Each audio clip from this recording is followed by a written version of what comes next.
Roppstar gang, what is up, ladies and gentlemen? Welcome to Monday night's episode. I hope everyone had a great start to their work week. Um, we're going to talk about, is this Carolina Panthers team actually for real? We're going to talk about the vision that we're seeing now that Dave Canales has been looking for this whole time. I think since he's been here, right? That's what he's like.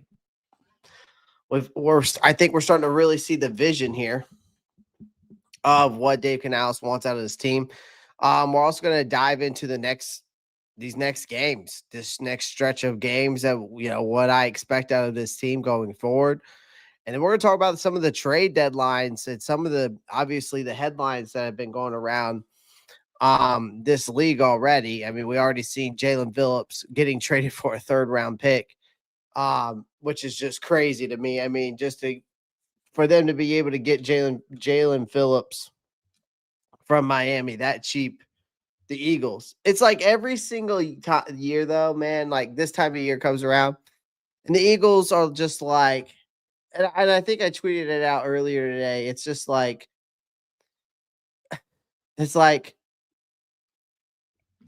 it's like a yearly tradition for the Eagles right now, right? Like every November, it's like the Eagles look around and go, you know what we need? Some more pass rushers. That's what they like. I feel like that's what the Eagles do, man. They, they just go around and say, oh, you know what? We need some pass rushers. That's what we need. So let's go ahead and get some more pass rushers. Like they need anymore, right? It's just crazy, man. It's just crazy. What's good, Underground West? Appreciate you joining, man. What's up, Clay? Victory Monday. Absolutely, man. Absolutely. Shout out to you already being in the chat. Shout out to everybody in here already. Yeah, man. Like, is this team for real? Is this team for real? I'll be honest. I think when I say Sean J, what's good? The call king was good. When I say nobody, and I truly mean nobody. I don't think a lot of people picked us to win this game. I'm sorry. Like you could say that you picked us to win this game, but you didn't tell me that, so it's hard for me to believe you. Um, you walk into Lambeau Field, you walk out with a win over the Green Bay Packers. And I think most fans were just hoping that we wouldn't embarrass ourselves on national TV. Like, I mean, that's where I was at. I just wanted to see can we compete at least with these teams that are considered Super Bowl contenders, right? And Monday morning comes, and I was live last night with you guys. What's good, old school Panthers fan? Keep pounding, man. Absolutely, absolutely. We're sitting at 5-4 for the first time in a long damn while. There's real optimism in Charlotte. By the way, we already got 5 wins on the year, which is crazy. We had 5 wins last year. But there's a lot of optimism on this team right now. There's a lot of optimism, chat. Right? Playoff optimism.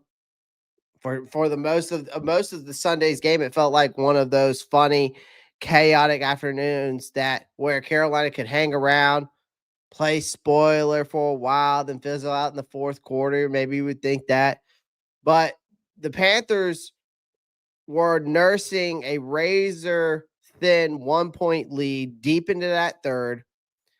And it just felt inevitable that Jordan Love would finally hit a bomb downfield, put the Packers back on top, except he didn't. And instead, Tre'von Moehrig, who really was the unsung hero of that defense, read Love like a damn book, tracked that deep ball 50 yards down the field, snatched it out of the air, took it back to the Green Bay 38. Plays later, we punched it in for a touchdown. And that flipped the entire script of the game. That interception wasn't just a big play. It was the play, I think, that solidified that game for us. The one that made everyone watching realize, like, holy shit, this team might actually be turning the corner. That we might actually be turning the corner. Right? So, you're above 500 in November with that win. You're above 500. this late in the season for the first time since 2017. And that's no typo. It's been 8 long years since this fan base has had a reason to check the playoff standings in November. Now we're at 5-4. And they're not just surviving, guys. We're competing. They've already matched their highest win total since 2022. And the best part is there's not a single game left on their schedule that screams automatic loss to me, in my opinion. Right? So let's pull up that schedule real quick. Let's pull up that schedule real quick.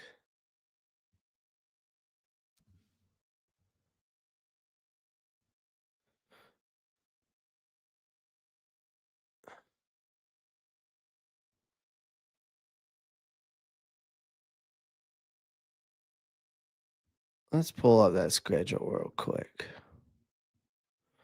Just to be heading in the right direction is a plus. We've been through so much pain. It feels so good. I know. I feel you guys. I feel you. I get it. All right, let's pull this up real quick. I'm trying to get the schedule pulled up. Hold on 1 second, chat. Oh, I got it up. Okay, there it is. I just didn't see it pop up. No, not that one.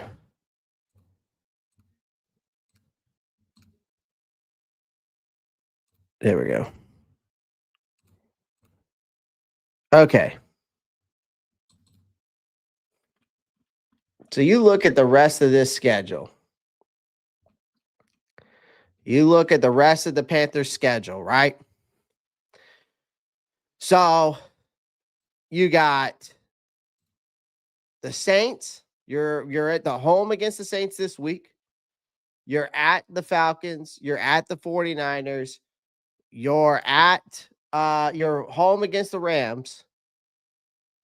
Then you're on a bye. You're at the Saints, home against the Bucks, home against the Seahawks, and then you're at Tampa Bay. It's a bit of a gauntlet for sure. None of these matchups, I think, to me are I think none of those matchups are scarier than Lambeau was on Sunday. And they handled that just fine. I mean, beating Green Bay was no fluke, man. This wasn't just some fluky, weathered, fueled miracle. Yeah, the field conditions are garbage, cold. It was slick. It was windy out there. Both teams played on the same field the last time I checked, right? The difference was that we made some adjustments. Green Bay did. Bryce Young made one of the classic boneheaded mistakes. You know, why the hell did he throw that interception, that one in the end zone? And the team didn't fold. This defense tightened up. The offensive line has been a damn revolving door all season, right? 7 different rotations at the defensive line, but it's held its ground. I mean, Ike Ekwonu stepped up against Micah Parsons. You got a guy who stepped in. I'm trying to remember his name. I would consider my unsung hero of that, which was, I think, someone remind me who it was that stepped in. Jake Curran? Is that what his name is? Is it Jake Curhan? Yes, Jake Curhan, who stepped in and filled that role at the right guard position to literally step in for Chandler Zavala, right? And basically held his own. Curhan stepped in and held his own at that position, right? That this is just, that's not something we've been able to say about a franchise in a while, that the next man up mentality actually happened here in Charlotte. Now, there are still some problems because, of course, let's just be clear here, chat. There's still some problems. Okay, let's not get ahead of ourselves. There's plenty to be nervous about. Bryce Young still looks shaky at times. The decision-making, the hesitation, the occasional throw into triple coverage, some throws here and there. You're like, why would he throw that? Or why didn't he put more zip on that ball? Or, that ball was behind him.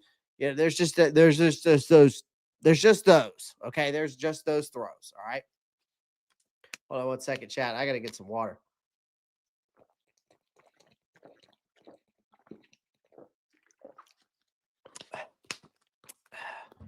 All right.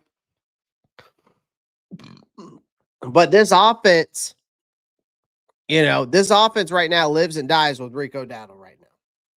All right. So I don't know how long we can live off of Rico Dowdle.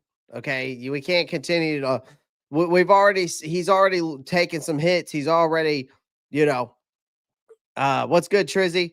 He's already taken some hits. We've seen him get back up from these, but how long is it going to take until, it really takes a toll on him?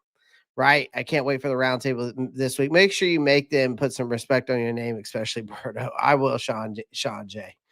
Did you hear about the upset? The Packers fans fighting each other after the game. There were multiple arrests. I did not hear that, Underground West, but it wouldn't surprise me, man. Would not surprise me, man. But again, this offensive line has been held with duct tape and prayers. All right.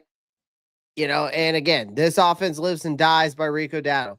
If he cools off, then things get ugly real quick. But that's where I come in and say, like, hey, man, like, this is why we're going to have to talk about tonight about Chuba Hubbard. I don't think we're going to see Chuba Hubbard. I don't think we're going to see Chuba Hubbard, chat, get traded. With the way that things are looking right now. Okay. I don't think we're going to see Chuba Hubbard get traded. I really don't. I got to edit this layout. Hold on. Let me edit this layout real quick. There we go. Let me get back to my little corner over here. I really don't. And we'll dive more into that later. But again, I don't expect this team to get, I don't expect us to be trading Chuba Hubbard. And we'll dive more. I'll dive more into that. We'll talk about some guys that maybe we can make some trades for, and stuff like that, guys to keep an eye on. But again, now we got to look at this as if like the playoff picture is kind of getting messy, right? Here's where things kind of get interesting. The Panthers, you're sitting in the thick of the NFC playoff race. And as wild as it sounds, right? They've got a legitimate shot at a wild card spot. Like the teams ahead of them, mostly the NFC West squads like the Rams, the Seahawks, the Niners, still have to beat up on each other over the next few weeks. All right. Meanwhile, you got the Bucks again, who are still 6-2, and they're coming off a bye week, but they do have a brutal stretch coming up. I think they got to play the Patriots, the Bill. They're at home versus the Patriots. Then they're at the Bills, and then they're at the Rams. And there's a world where this division kind of really starts tightening up fast. Even the NFC North is a logjam with the Bears, the Lions, and the Packers. All sitting at five wins. So yeah, it's going to get messy. But for the first time in years, I'm going to say that we are in the damn mix. Right. And here's the thing. Even if the wheels fall off in a few weeks, man, even if Carolina drops both games to the Saints, even if Bryce has another meltdown, I'm going to say it's fine because we've finally seen what this team can look like when things click. And Dave Canales has this squad believing. And we're going to talk more about him and why this squad is believing, because the culture feels different. Okay. Right. The guys are playing fast. They're playing smart. They're playing for each other. Something that's been missing for too long. Right. In this culture. And, this win isn't really about one interception or one upset. I just felt like this win to me, chat, it was about our identity and proving we have one. It was about resilience. It was about proving that maybe that this Panthers team are done being that the league's punching bag, right? For the first time in a long damn time, this team feels real. And if this is what the start of something looks like, I'm all in. But again, I have to continue to remind myself though, this team and it's the legitimate team that is just the true definition of Dr. Jekyll and Mr. Hyde. Right? Like it's just like what Forrest Gump says about this team. Not Forrest Gump says about the team, but what Forrest Gump says in a saying. Life's like a box of chocolate. You never know what you're going to get. I feel the same way with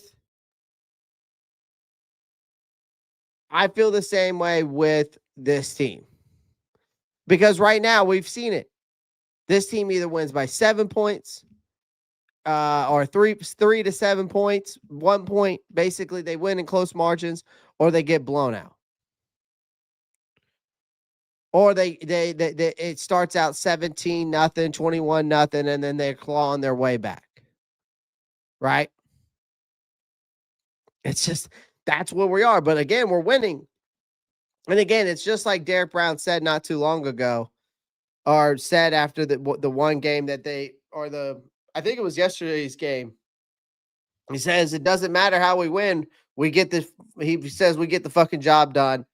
And we win football games. It may be ugly. It may not be perfect, but a win's a win. And honestly, I think that anybody can agree with that. Anybody's fine with that. Yeah, we would love to I would love to see this offense put up more points, right? I would love to see this offense put up 40 points, right? I would love to see Bryce Young go out there, throw for 280 yards and 2 touchdowns, something like that. Or do what freaking Sam Darnold did last night, threw 4 touchdowns. Talk about a guy who just looked like prime Joe Montana.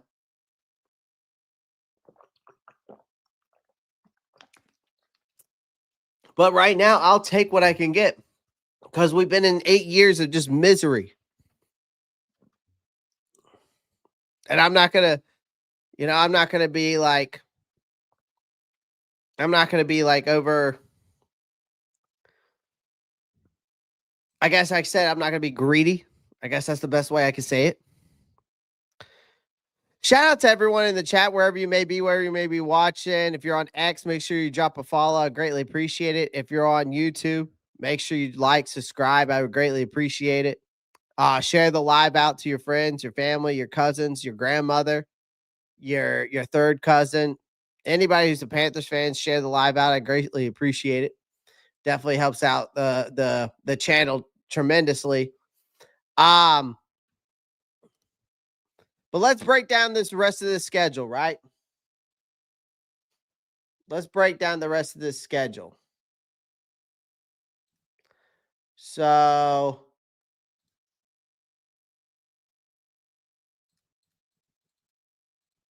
no. Oh, I was trying to edit it, but never mind. It won't let me do it. Never mind. Never mind. I was trying to edit it, but it's all good. Oh, gosh. Now we're... Oh, here we go. Okay.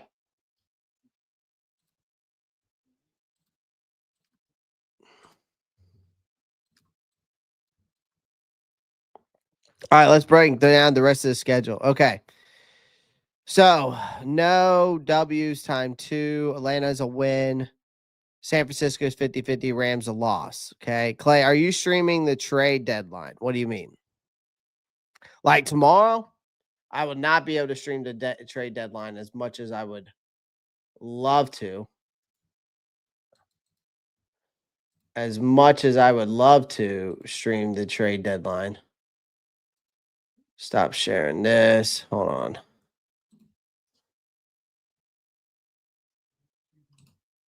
Hold on 1 second, chat. I'm trying to fix something here. That's not what I want to do. Fuck it. We're going to use something else. We are going to use something else.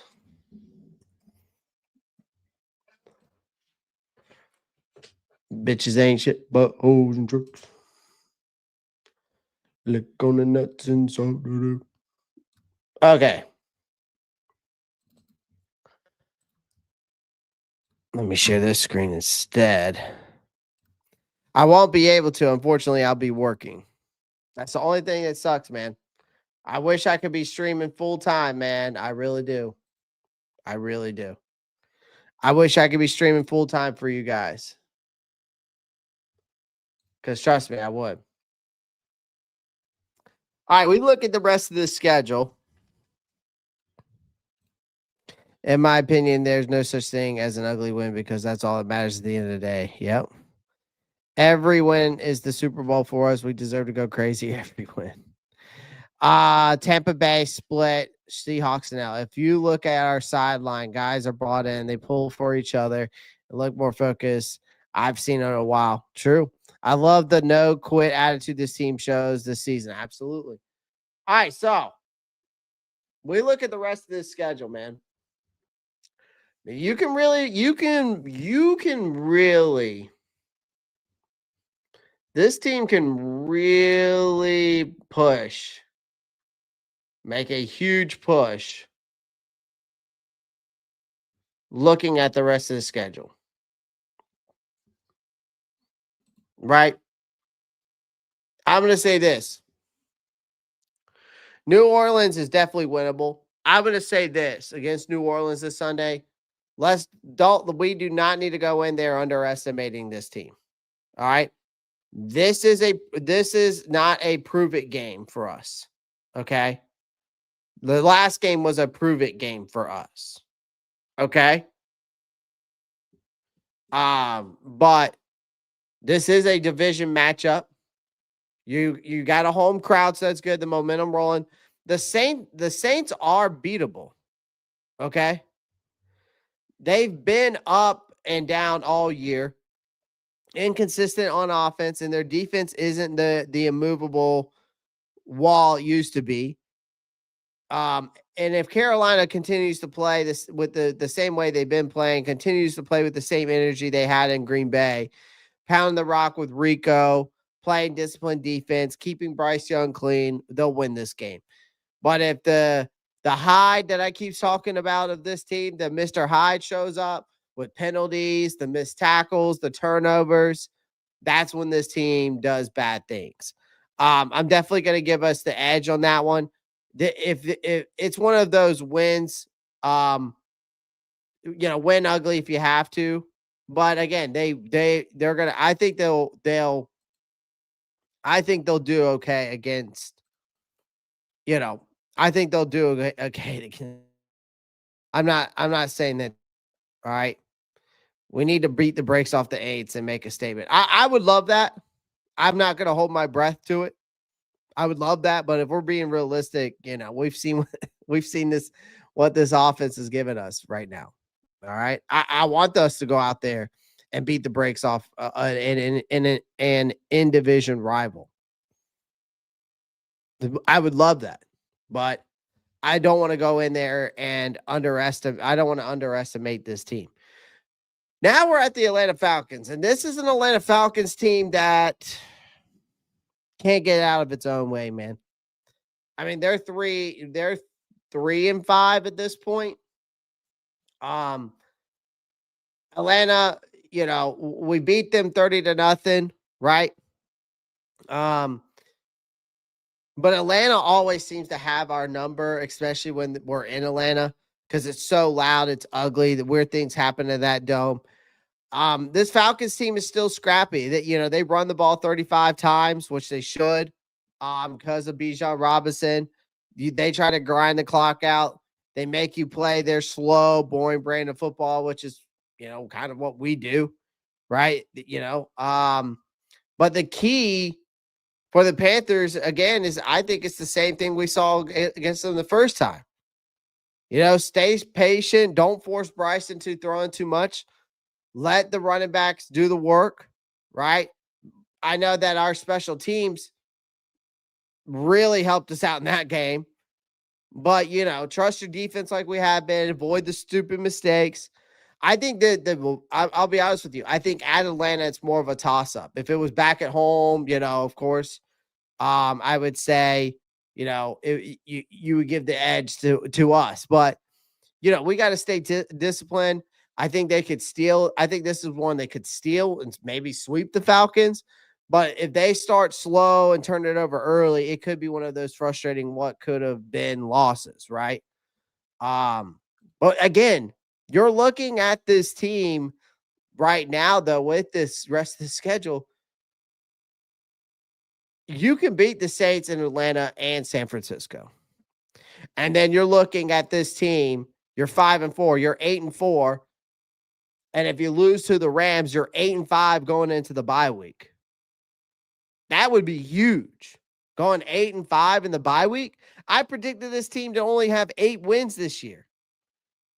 If this team gets to 8 wins this year, I'll be ecstatic. If we win down this stretch and we only win 3 more games down this stretch, I'll be excited. I'll be happy. Because, again, I said that this is a progress year.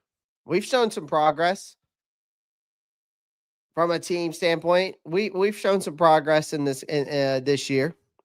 What's good, Earl? You haven't missed much, man. We're kind of looking at the schedule, breaking it down, what we could see going forward.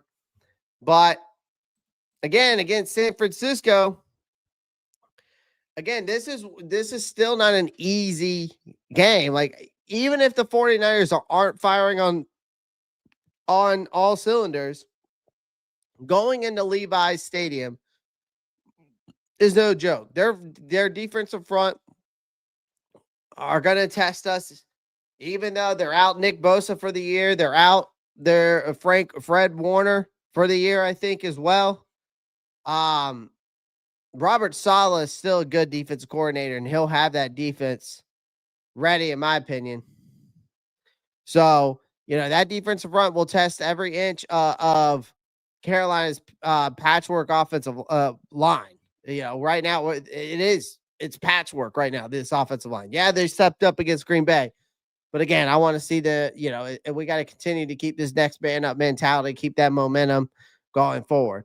Bryce will have to play the smartest game of his career, I think. Canales will need to call an absolute masterpiece. This is one of those you learn about your team games. Win or loss, compete, don't collapse. Build credibility even in defeat. Like, I think against the Niners, this is a very, very winnable game. Respectfully, I think it's a very winnable game against San Fran. Appreciate that, Earl. Tab Black comes in and says, keep pounding. Great day at work today. Nice. Atlanta is a tricky team to gauge because they beat the Bills, almost beat the Patriots, which those two teams beat us soundly. I know. And then it's weird, Trizzy, because we beat them soundly, 30-0. So that's why I say, man, this team is like the Dr. Jekyll, Mr. Hyde. This is the team that it's like the Dr. Jekyll, Mr. Hyde, man. You don't know if you're going to get Dr. Jekyll. You don't know if you're going to get Mr. Hyde. You better hope it's Dr. Jekyll every time, though, not Mr. Hyde. Yeah, they're out Michael Williams, but they still got Keon White, though, which was a great signing by them, by the way. I wanted Carolina again. This one, I think the 49ers game could be like the Green Bay game where it kind of comes down to the end. Which team has the ball last kind of ordeal. That's the Los Angeles Rams. This is a sneaky big game with probably some like wild card implications at that point, right? The Rams are hovering around the same record while fighting for same playoff spots Carolina's chasing. I think, what's the Rams? They're 6. Well, never mind. I thought they lost 3 games or 4 games. But they're 6-2. Never mind. but they're still considered a Super Bowl contender, right? But at that point, again, they still could be fighting. Who knows, right? This could be one of those swing games that define your season, right? If Carolina can, if this defense can disrupt Matthew Stafford, limit some explosive plays from Puka Nacua and Devontae Adams, our secondary is really going to be tested in this game. And then they got Kyren Williams, so let's not forget about him. That you've got a real shot if you can be very disruptive against a team like that. And it might come down to the run game again, because whoever wins in the trenches is going to win this game. And also, Los Angeles Rams have the best pass rush in the NFL considerably right now. I'm pretty sure Byron Young is the leading rusher in the league. If I'm not mistaken, is it Byron Young at this point, or is it still Nick Bonito?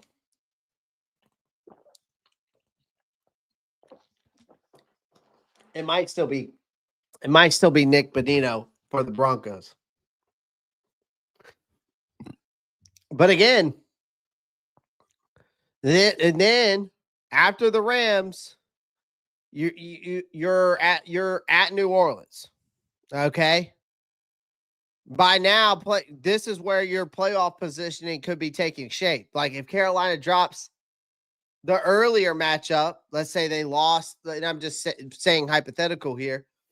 If they lose against the Saints at home, then of course, let's say you get down to New Orleans and you got some playoff implications, then it becomes a must win. But if they won at home, right, it won't be as personal. It won't be as a must win. But playing in the Superdome again, it's brutal. It's loud. That's a very loud crowd, very tough environment to play in. You can bet the Saints defense will be gunning for Bryce, which they always do. Okay, which they always do. All right.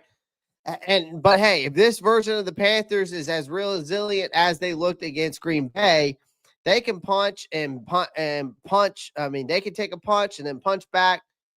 Again, this is a tough football team, but it's not impossible, right? You either split the series, you're fine, or if you sweep them, you're even better, right? And then you get down to the last three games, which is Tampa Bay, the Seahawks, and then in Tampa Bay again. This is going to be your division heavyweight fight right here. Could be one of the classic NFC South dogfights you see.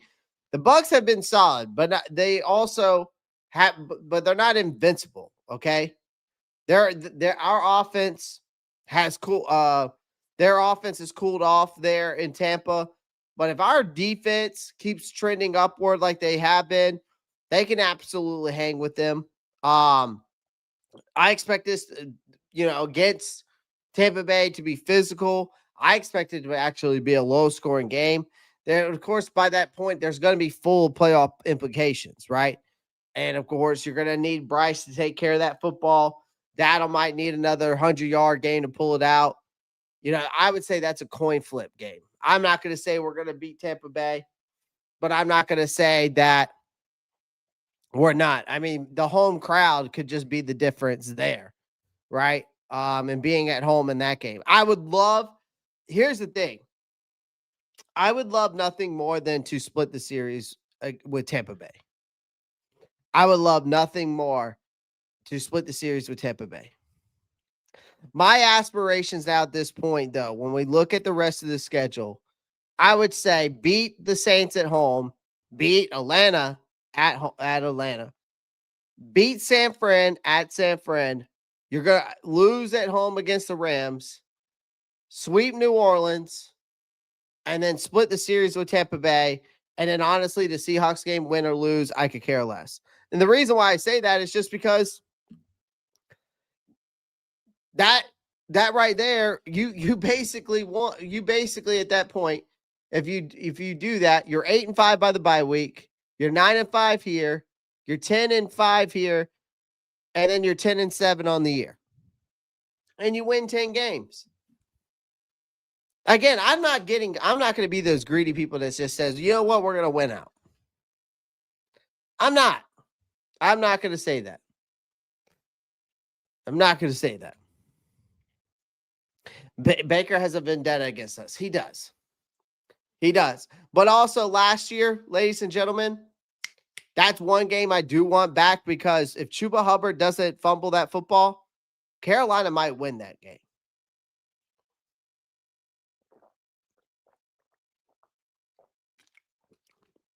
Carolina might win that game.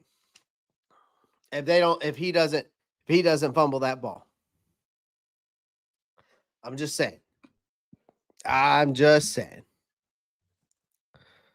But let's get into that Tampa Bay game. The Seattle. This is going to be a late season gut check because you're going up against another former Carolina Panther in Sam Darnold, who looks like an MVP candidate after the last night's performance. I don't know if you watched any of that Seahawks game, but that man, every wide receiver, I think 7 different wide receivers. No, between tight ends and wide receivers, there were 7 different guys from both rooms. All had a catch. And the guy had 4. I think by the time it was halftime, he had over 200 yards and 4 touchdowns against the Commanders.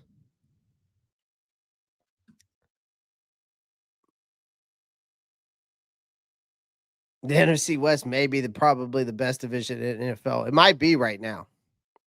You could make a case. Yeah, Underground West. JSN, that's the thing too. JSN looks like he looks like prime, like Antonio Brown. That's who JSN reminds me of, no? Like, I mean, it's crazy.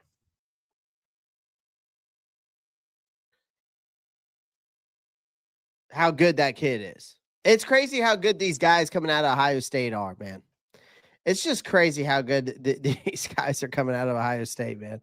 I don't know who has the better I don't know who has the better I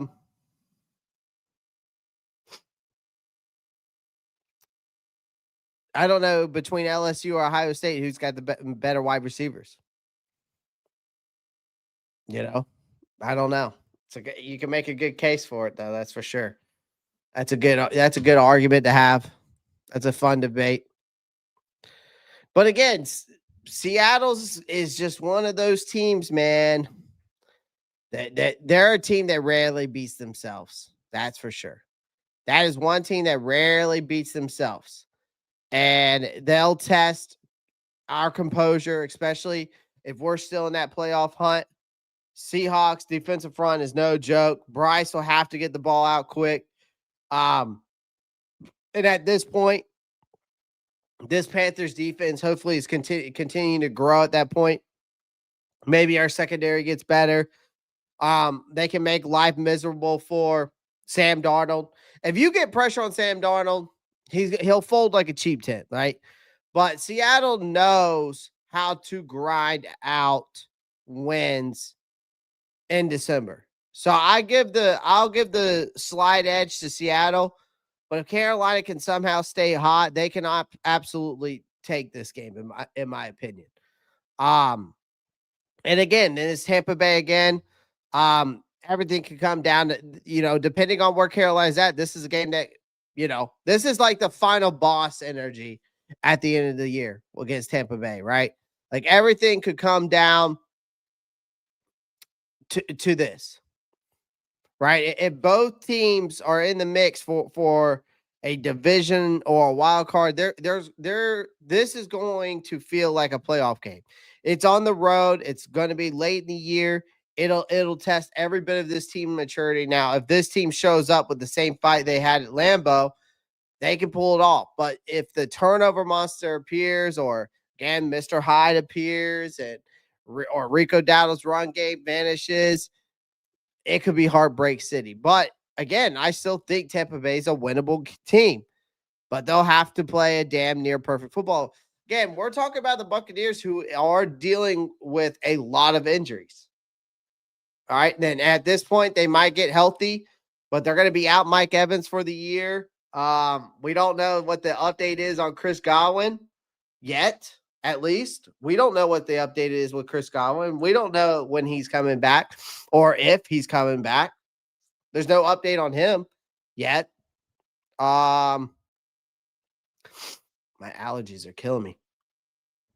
So, again, it's going to be interesting. We've got our work cut out for those three teams. The Panthers Monday Night Football game going to be interesting. Yes. I would love to win that game on Monday night. That would be huge, I think, for this team. I would love nothing more than to win a primetime game. Between Puka, JSN, CMC, damn, that's a gauntlet from hell. It is, Trizzy. It is. Baker did fine without both of those guys for much of the last two seasons. Yeah. True, Shane. Baker's just a winner, man. He just knows how to win. And that's what we've been saying all year in the NFC South roundtable. You know? That's what me and TJ have been saying on the NFC South roundtable, that like the Bucks are just one of those good teams that find ways to win. And that's what they are. They're a team that just finds ways to win no matter the circumstances. And honestly, that's how Carolina's been. But again, you've also had the Dr. Jekyll, Mr. Hyde. That's why I continue to go back to it. So again, we'll see what happens going down this stretch. But let's get into this trade talks, okay? And make sure you guys pound that like button, hit that subscribe button. I appreciate everyone joining the live stream. Let's talk about the trade deadline and what is to come of that. Where do we stand, right? Where do we stand? But so, like, we're already seeing trades. When will Robert Hunt get back? I heard that there was going to be a report that he would get back, I think sometime by week 14. I heard that's what it would be. It would be around week 14, I think. I think it would be week 14. That's what I heard, the earliest he would come back. Maybe week 12. There could be a possibility by week 12. So at San Francisco, he might return. But I've also heard that it could be I've heard as early as week 12, but as late as after the bye week. So it's kind of up in the air, Roy. It's kind of up in the air. We don't know the full ordeal. I want us to trade for a CB MJ2. Has been targeted always, and I'm very worried when the throw was towards him. Here's the thing, man. The question is, like, are we gonna make moves like this? I mean, the Eagles got this guy, Jalen Phillips, for a 3rd round pick. You know, and you got other ones out here, like, you know, the Titans received a 5th round pick that would become a 4th rounder in exchange for Jermonte Jones, goes to the Ravens for a defensive tackle, and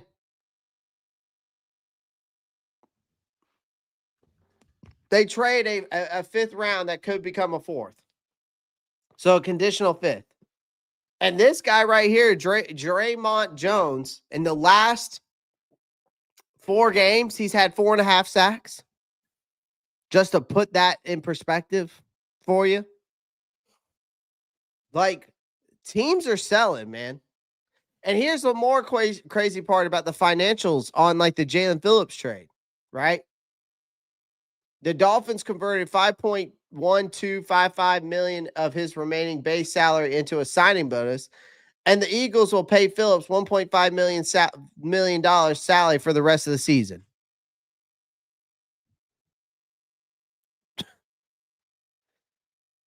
That is just crazy. That is just crazy. Then you got the Cowboys out here saying that they've been in talks for Trey Hendrickson and Logan Wilson, then also the Dolphins and Bradley Chubb.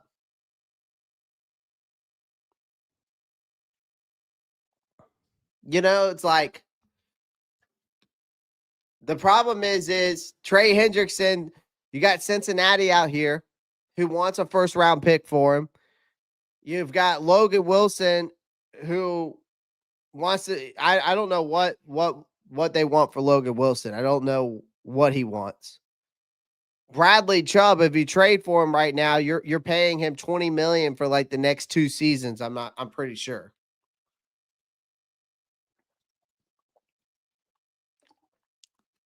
I'm pretty sure. So that's a hefty price for that guy. Then you just received news today that Asante Samuel has been medically cleared after he went undergoing a spinal fusion surgery and now is eligible to sign with a team. 26 years old. He's a top available free agent. That could be a move.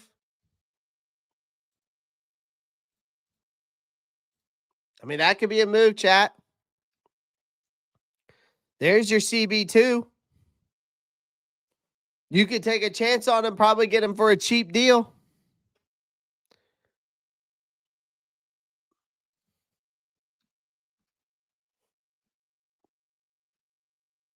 Mason K comes in and says, well, 1-year rental for Hendrickson. Maybe. Then you got people like this, ML Football, which I don't know if this is true or not, saying that the Bears are now the favorites to trade for Quentin Williams. But, it's just crazy, man. Like the Dolphins, a conditional 5th round pick for Draymond Jones, like I said. A player who's had 4.5 sacks in 4 games. Like here's the thing. You've got a front office that I feel like I can trust to make some moves like this, right? Okay. And here's the thing. The only way to solve this team, and I hate to say this, guys. I hate to say this, but I do think that they'll trade either one of these guys now? But I do think if they are going to make a trade, the only people that they have on this team that they really could trade, if they really want to flip the script and really try to make a push, is Hubbard. And either you got to trade Chuba or you have to trade Dowdle to a contender. There's no reason. I don't think there's any reason to stockpile. A lot of people don't think there's any reason to stockpile 2 backs of similar skills when needing help elsewhere. But I don't think they'll do that. I don't think they'll trade Chuba Hubbard. I don't want to trade Chuba Hubbard after what I saw with Rico Dowdle this past Sunday because you could tell he's getting run into the ground. He's having these minor injuries, and then he's playing through them. But sooner or later, that's going to catch up, right? And you don't know. You don't want to be there. Next thing you know, Rico Dowdle goes down, and you don't have Chuba Hubbard there, and then that's when it becomes a big issue, right? That's where it becomes a big issue. But our biggest holes we have is you got the offensive line, you got the linebacker, you got the corner. So those are the areas where smart targeting acquisitions could make a huge difference down the stretch. Like you could go target maybe Jackson Powers Johnson if you want to bring him in, right? The Raiders snagged him in the 2nd round. We could probably move him over to the right guard position.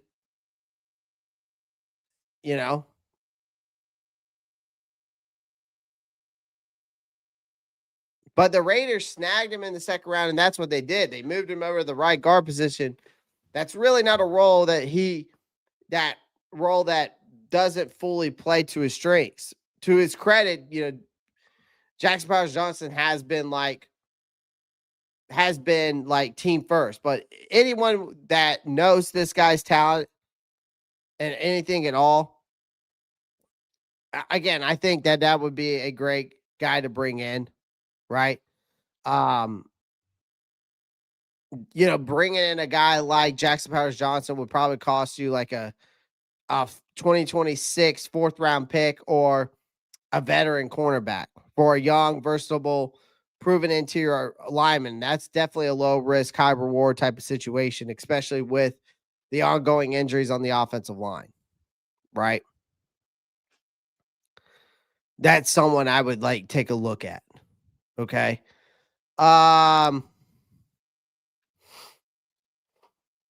Again, Logan Wilson's another guy.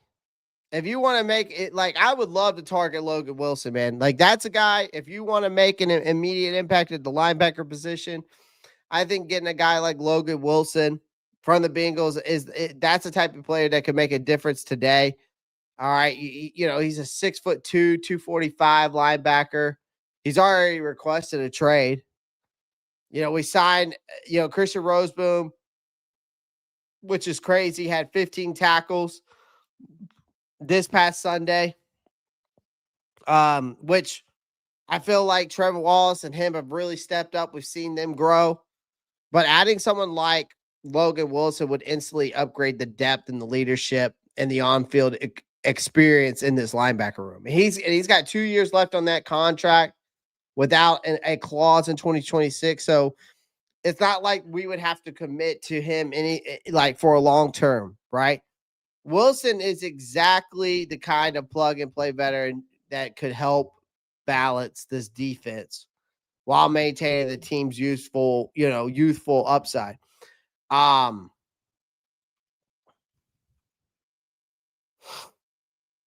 think another guy that maybe if you want to look at a corner, I heard Alontae Taylor, right? Again, it's basically off the table because he is with the Saints. You're not going to be able to get him because the Saints are going to make a trade within the division. No team is, right? But you're talking about Alontae Taylor, who's on his final rookie contract. And this is one of the more valuable Saints defenders that he's had just because of how versatile he is, capable in coverage. He can play multiple positions.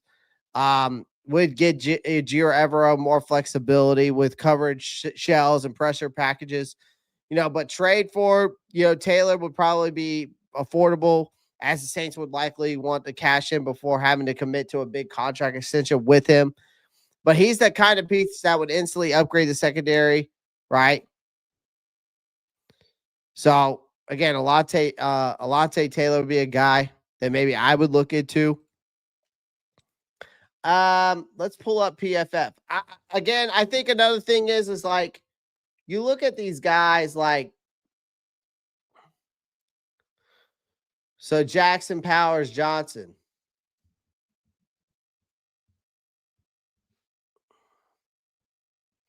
is a guy I would look like I said, I would look into this guy. Bringing him in. He's playing out of position. He's technically a center.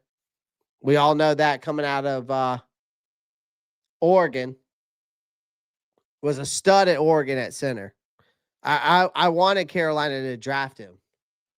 But I knew he wasn't. They drafted him in the second round though. But again, they've been playing him at right guard. So he can, but he's a better center. Alontae Taylor is a guy I would look at to see maybe if we could get a trade with the Saints. I don't think they would trade him. Like I said, they're not going to trade within a division rival. And then I said Logan Wilson, man. Again, upgrading that linebacker room would be huge. I mean, absolutely huge. 6'2", 245 linebacker. Look at that pass rush. He's third among linebackers, man. 0 sacks on the year, but 31 tackles, 31 assisted tackles, 6 stops, 5 missed tackles, but 3 total pressures. But obviously, PFF sees something about him with a pass rush grade, 87.2, which is wild. Clay, get us one of Rico. Oh yeah, I need to upgrade those. I would definitely will. Don't say a team won't trade in their division. Look at Flacco. True. I mean, I think the biggest and obvious.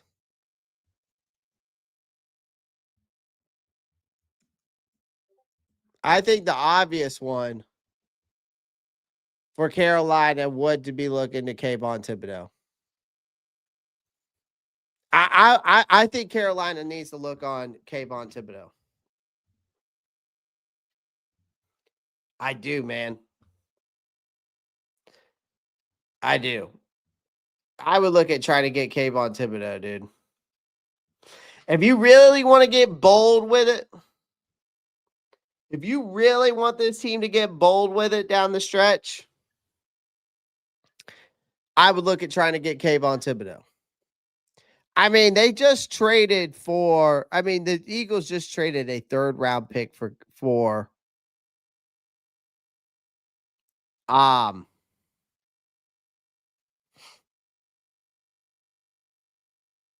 Jalen Phillips.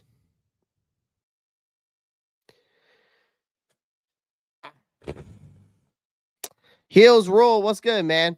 Safety safety. Oh yeah, Minka Fitzpatrick would be a good trade. It gets Scott out of the lineup, and they fill a huge need. Call the Fins. The price may be right. Again, I wouldn't be opposed to that. Getting Minka Fitzpatrick here. Getting Minka Fitzpatrick. Give me Kayvon Thibodeau, Minka Fitzpatrick, and I'll be a happy man. I'll be a happy man. I'm serious. I'd be happy as shit. If you could could you imagine having Kayvon Thibodeau and Minka Fitzpatrick on this team, especially defensively? There's got to be talks out there about Kayvon Thibodeau. There's got to be talks about there. I know that they're saying that they don't want to trade him. But ever since Brian Burns has gotten there, what has Kayvon Thibodeau done? A dual Carter as well. They got him in there. They've got 3 they basically have got their rotating pass rushers. Plus Sexy Dexy.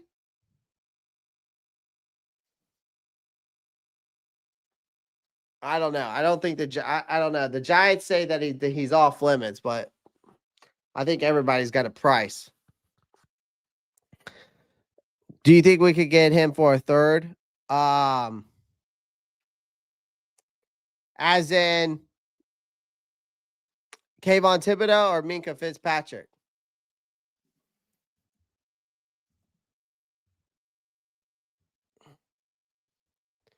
Thought it was with a K.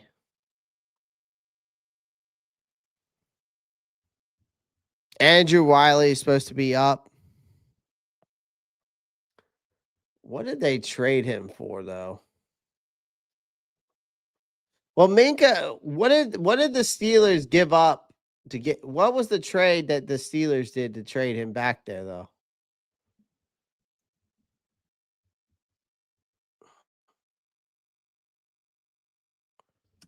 Trade.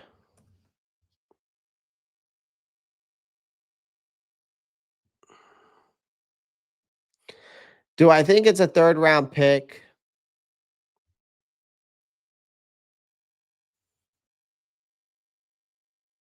Now, I would say, like, for Minka, you probably would trade like a conditional, like, 4th round pick for him. Or maybe like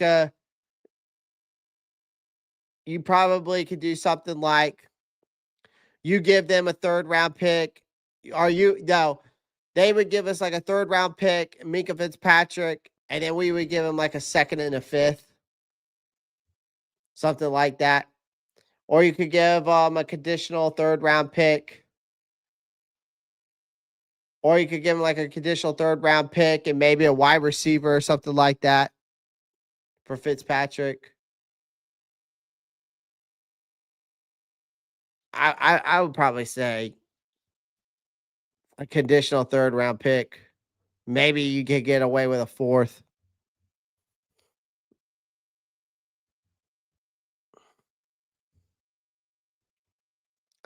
I just want to know which teams. What rumors are we seeing about like what players and what teams, are we seeing that could be getting traded, is what I'm saying. Right? You're already seen Draymond Jones traded to the Ravens. You've seen Jalen Phillips traded for the Dolphins. Jair Alexander traded to the Eagles as well. Kyle Duggar traded to the Steelers from the Patriots. John Mechie traded to the Jets from the Eagles. Keon White traded to the 49ers from the Patriots. Roger McCreary traded to the Rams from the Titans. Tyson Campbell traded from the Browns to the Jaguars. Odefi Owe traded to the Chargers from the Ravens. Right? And you just saw, and then not too long ago, we saw Joe Flacco traded from the Bengals. Again, I don't know. It's going to get interesting. Tomorrow we're going to see more, obviously, the trades. It's going to be a whirlwind on these trades, obviously. We'll see a lot more of those trades coming out as time goes on, right?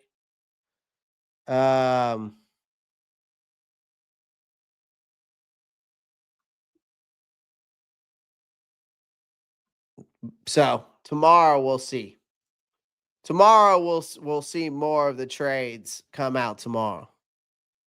But it'll be interesting.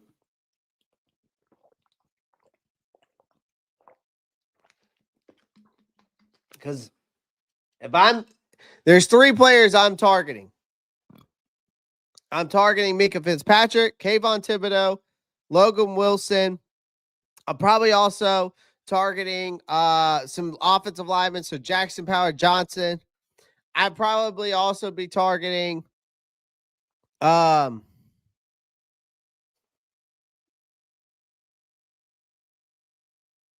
I would also be trading for Andrew Wiley. The reason why I'd be trading for Andrew Wiley is because he's a versatile offensive lineman.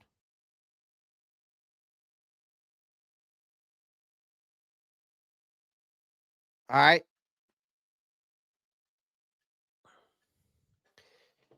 He's a versatile offensive lineman with some serious experience. He's got a proven pedigree. The reason why I would pull up, the reason why I would say Andrew Wiley is because we've got to fill some of these holes on the offensive line, man.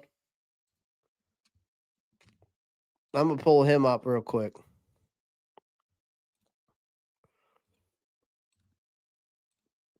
Yeah, I would look at bringing this guy in too. I know his grading isn't the best. He's 31 years old. Again, it's just to be a 1-year rental. All right, be a 1-year rental. But the guy's a 2-time Super Bowl champ with the Kansas City Chiefs, so he's no scrub. He's got flexibility. He can play both tackle guard, something that we desperately need. Basically, another Brady Christensen. He's got experience under pressure. He's been the guy when teams need stability in the trenches, right? So we've got a lot of injuries on the offensive line. You got Cade Mays, Taylor Moton, right? Zavala couldn't last a full game before going down again. So Wiley could literally step in any of those spots, plug the hole, give Bryce Young some breathing room. That alone could make the difference between a repeat of the Green Bay Magic and a complete meltdown. And it makes a lot of sense because it wouldn't cost you like a mortgage, right? Right? His contract expires in 2026. So if things don't work out, he can walk or move without derailing, our long-term plans, right? From a cap standpoint. And we wouldn't need to give up a high draft pick either. You probably give up like a day 3 selection, could be enough to bring him in. And again, it'd be just a low risk, high reward move that fits Morgan's, philosophy. It fills a glaring hole. It strengthens the team for the final stretch of the season. It doesn't screw with the long-term plan that's already showing. And timing's everything because you got the trade deadline looming tomorrow. We have a small window to investigate this. They don't. I wouldn't panic. They don't need to overspend, but keep an eye on Wiley. I think he'd be a versatile veteran guy who could step in immediately and help. It's exactly the kind of move this roster could use. And if the price is right, this could be a perfect little Christmas gift for this Panthers offensive line. As we're trying to charge into the second half of the season. Let's be real. A stable offensive line could be the difference between another miraculous upset or the frustrating Dr. Jekyll, Mr. Hyde performances that we're having, right? That I always keep talking about. So Morgan, I think Dan knows, Dan knows that he needs to, I think Dan knows we need to make some moves. And I hope he makes something happen. I don't think he's trying to make a big splash for the hell of it. If he pulls the trigger on a guy like Wiley, it's going to be a smart, surgical, exactly what this team needs right now type of move. You know what I mean?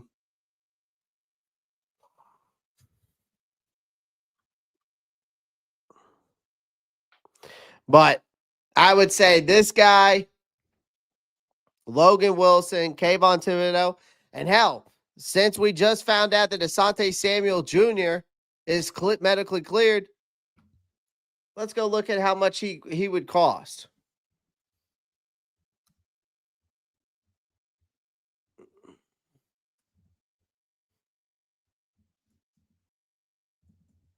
Market value. Yeah. How much is his market value? Well, according to AI, he's $11.5 million per year. But according to Spot Track,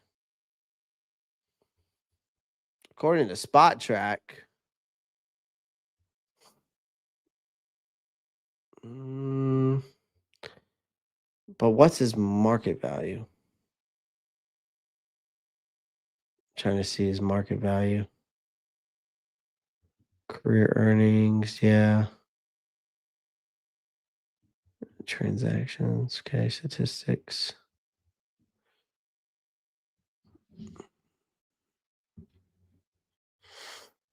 Trying to see his market value. According to AI, he's worth $11.5 million. But after coming off of that, I bet you could sign him for like a $5 million contract. I bet you could sign him for like I bet you could sign him for a $5.5 million contract. Oh, yeah.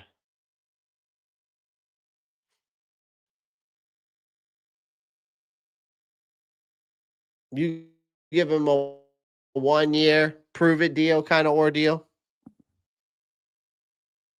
You probably wouldn't sign him 5.5 right now because it is midseason. So I don't even know what I'm talking about. I don't know why I would say that. That doesn't make sense. Since it's midseason, you could probably sign him. Since it's midseason, you could probably 5.5. Like if it was like at the beginning of the year, he's coming off this ordeal. I would say at most you give him a $3 million deal. At most. right now. But since it's mid-season, I would say like 1.5. I would say anywhere between 1.5 and 3 million since it's mid-season. And if he holds up through the year, right? If he holds up through the rest of the year, does well, right? Then you could give him that prove it deal the next, right? And sign him in the offseason. So I don't know. I think the Asante Samuel wouldn't be a bad idea either. So my top 3 guys is Andrew Wiley, Kayvon Thibodeau, Logan Wilson. I would love for them to target. At least from a trade standpoint. And if they could sign Asante Samuel for a decent deal, I would take that as well. I mean, we're talking about a pretty deep, like, there's room to be had to make some moves right now. I feel like, but we'll see. Because again, I hate to say this, like for Carolina to make a trade, I do think they would have to probably try to trade. They would have to try to trade either Chuba or Rico, possibly. But again, the problem with trading Chuba Hubbard is, again, you've got that contract you got to think about, right? I don't think Carolina's going to trade either one of them, right? I don't think they're going to trade either one of them. I don't think Chuba Hubbard is going anywhere because of the money situation, right? When this team gave him a $33.2 million contract extension, they gave him $4 million guaranteed this year. They gave him $4.5 million guaranteed in 2026. Beyond that, the remaining dev cap through 2028 is about $6 million. That's roughly $1.5 million per season for a 26-year-old, former 1,000-yard rusher. So that's pretty reasonable why they wouldn't trade him. I know other teams who could use a proven back right now, and I know a few of them: the Chiefs, the Patriots, the Giants. Most important, but most aren't in a great spot in cap wise, right? The Chiefs are already tight this year, right, and running red next season. The Giants not ideal. The Patriots could technically fit him, but would they want to spend guaranteed money on a backup in the NFC South race? Probably not. So the money doesn't line up neither, right? The money doesn't line up either. So even if their demand is for his skill set, it does not matter. So even though Dowdle's the workhorse and we're technically, where we are right now, I still feel like Hubbard remains untouchable, right? Just because of him being a cornerstone, a team, part of the team's culture, a locker room leader, someone who earned the respect on and off the field. Trading him doesn't make sense, not financially, not culturally, and not strategically. For better or worse, Hubbard is one of those guys you don't mess with. He's part of the foundation that we're building here. And as long as Morgan and Canales are running the show, he's staying put. He's staying put. So we'll see, man. This trade deadline is going to be interesting, man. Like, I'm hoping we make some move tomorrow. Do I think we will? I don't know. But all I know is you won't see Chuba Hubbard getting traded or Rico Dowdle unless some blockbuster trade comes through that Dan Morgan cannot refuse. Like something that Dan Morgan cannot refuse. So we'll see. But shout out to everybody in the chat again. Do me a favor. Make sure you smash that like button. Hit that subscribe button. Also, make sure you click that post notifications bell so you don't miss out on new content. And also, I will be live tomorrow night, 8 p.m. EST on the NFC South Roundtable. Come help your boy represent these Carolina Panthers over there. All right. And let's talk some shit to the NFC South. All right. Let's talk some shit to these NFC South rivals. All right. Appreciate you guys joining. I'll see you guys tomorrow on the NFC South Roundtable. Other than that, guys, y'all know what to do. Keep pounding. I'm out. Peace.